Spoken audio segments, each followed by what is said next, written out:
आजकल हम जो जानते हैं कि पाकिस्तान में कराची के अंदर जो हादसा हुआ कि दुकानें जल गईं, गोल प्लाज़ा जो राख बन गया। कराची की हिस्ट्री में सबसे पहली दफ़ा इस तरह ख़तरनाक ट्रेजेडी हुई है कि कुछ ही अरसे में पूरी मार्केट जो है वो आग के हवाले होगी, कि लोगों को बाहर निकलने का मौका ही ना मिला। कितने लोग 100 के करीब जो है अभी मुतासर हुए हैं, जिसमें 70 शहीद हो चुके हैं।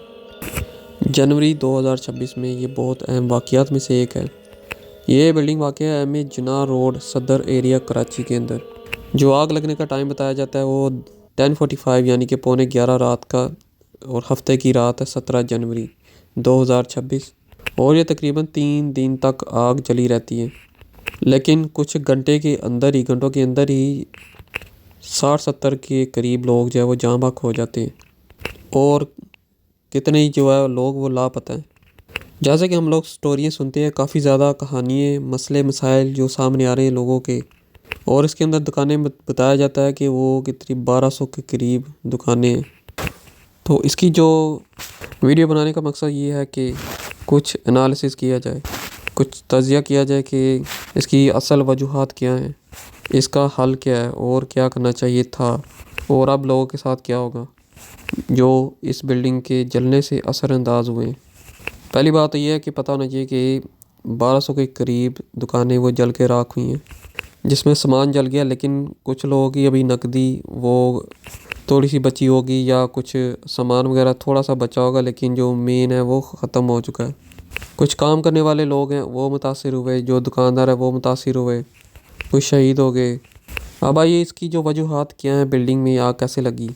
जो अभी तक इन्वेस्टिगेशन हुई है उसमें ये पता चला कि ये इलेक्ट्रिकल शॉर्ट सर्किट हुआ है, यानी बिजली की तारों से लगी है। और एक रिपोर्ट आई कि जी बच्चे खेल रहे थे, आग माचिस से उससे आग लगी। फूलों वाली कोई शॉप थी जो प्लास्टिक के फूल वगैरह पौधे बनाते हैं नकली, वहाँ पे आग लगी, उससे पूरी बिल्डिंग में आग लग गई। लेकिन कुछ लोगों का जो इंटरव्यू है, जो वहाँ पे काम कर रहे थे, उनका ये कहना है कि आग एक जगह से नहीं लगी, पूरी मार्केट में एकदम से आग लग गई, हर तरफ से आग ही आग होगी।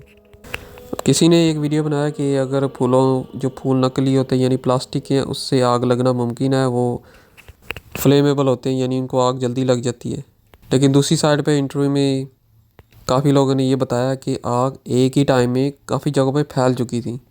और एक बंदे ने व्लॉगर का दिखाया कि एकदम से थोड़ी देर लाइट आई है फिर चली गई है, यानी हो सकता है कि उस लाइट के आने जाने के अंदर कोई केमिकल स्प्रे किया हो सा। क्योंकि एक लड़की जिसकी दुकान थी अंदर गारमेंट्स की, वो बताती है कि एकदम से आग लगनी शुरू हो गई।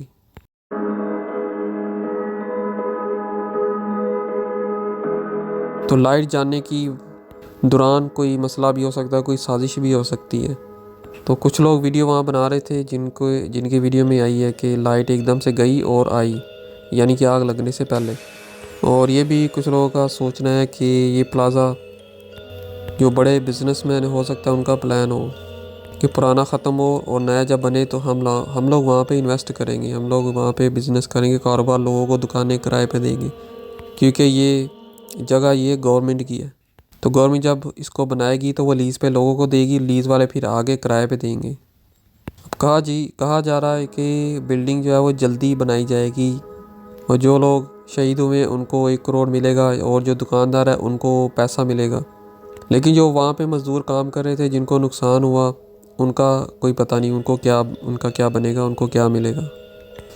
और सोचने की बात यह है कि बिल्डिंग को इतनी जल्दी बनाने से पहले इंक्वायरी करनी चाहिए कि इसकी वजूहात क्या हैं, और कितना कितना किसी को नुकसान हुआ है, और कोई जानी माल का जो नुकसान हुआ है वो पहले उसकी इन्वेस्टिगेशन करनी चाहिए। और ये इन्वेस्टिगेशन करनी चाहिए कि किस तरह ये हादसा हुआ, क्या वजूहात थी। और अगली बात कि इसको बचाने के लिए कौन कौन कोशिश कर रहा है। इसमें जो गवर्नमेंट है और पाकिस्तान नेवी है, पाकिस्तान आर्मी है, जिनके पास थर्मल कैमरे हैं और हैवी मशीनरी है, वो गवर्नमेंट वो भी काम कर रही है। अब ये समझने की बात और सोचने की बात यह है कि आग इतनी तेज़ी के साथ कैसे फैल गई। तो इसमें काफ़ी फैक्टर्स हो सकते हैं, वजूहात हो सकती हैं कि इसके अंदर जो मटेरियल है, दुकानों के अंदर कारपेट हो सकते हैं, प्लास्टिक, फैब्रिक्स, ये बताया जाता है। दूसरा कि पुअर वेंटिलेशन है, यानी कि हवादार या जो कॉरिडोर जो गुजरने की जगह है वहाँ पे हवा का आना जाना वो कम था। और जो वजह दूसरी सामने आई है वो है कि फायर सेफ्टी का जो सिस्टम था वो एक्टिव नहीं था, यानी आग बुझाने वाले कुछ आलात जो बिल्डिंग में रखने चाहिए थे वो नहीं थे।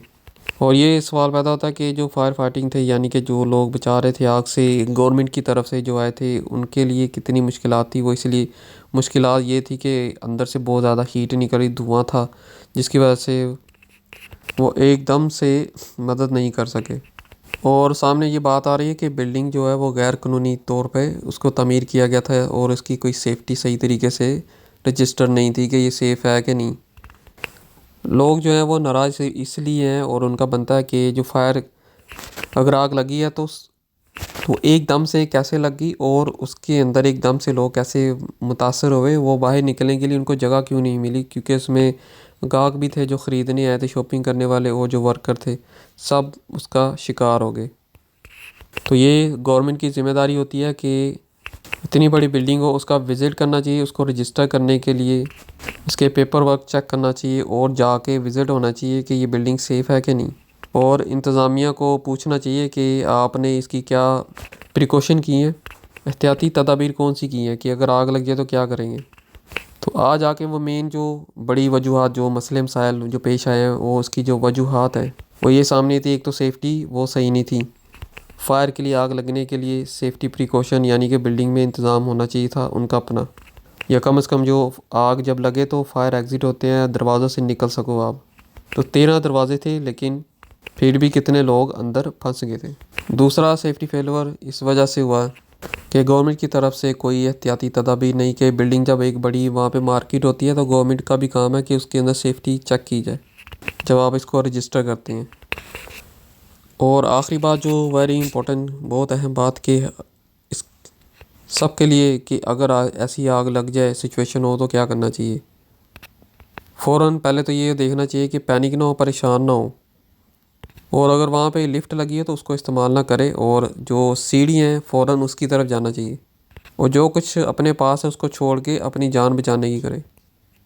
और दूसरा नंबर पे अगर धुआं है तो अपने आप को नीचे करें, ऊपर ना उठाएं, नीचे नीचे हो जाएं, यानी बैठ जाएं या बैठ बैठ के जाएं। अपने मुंह को कवर करें, नाक को कवर करें किसी कपड़े के साथ, और बगैर देखे इधर उधर ना भागें।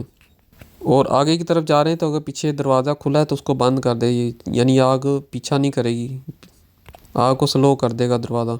और खिड़की की तरफ जाएं, अगर कोई रास्ता नहीं मिलता तो फ़ोन करें, और खिड़की से जंप ना लगाएं जब तक सेफ़ ना हो कोई बचाने ना आ जाए। अगर आपको पता है कि बेसमेंट है, वहाँ पे आग लगी, उस वहाँ पे भी ना जाएं, क्योंकि बेसमेंट से वापस आना मुश्किल है।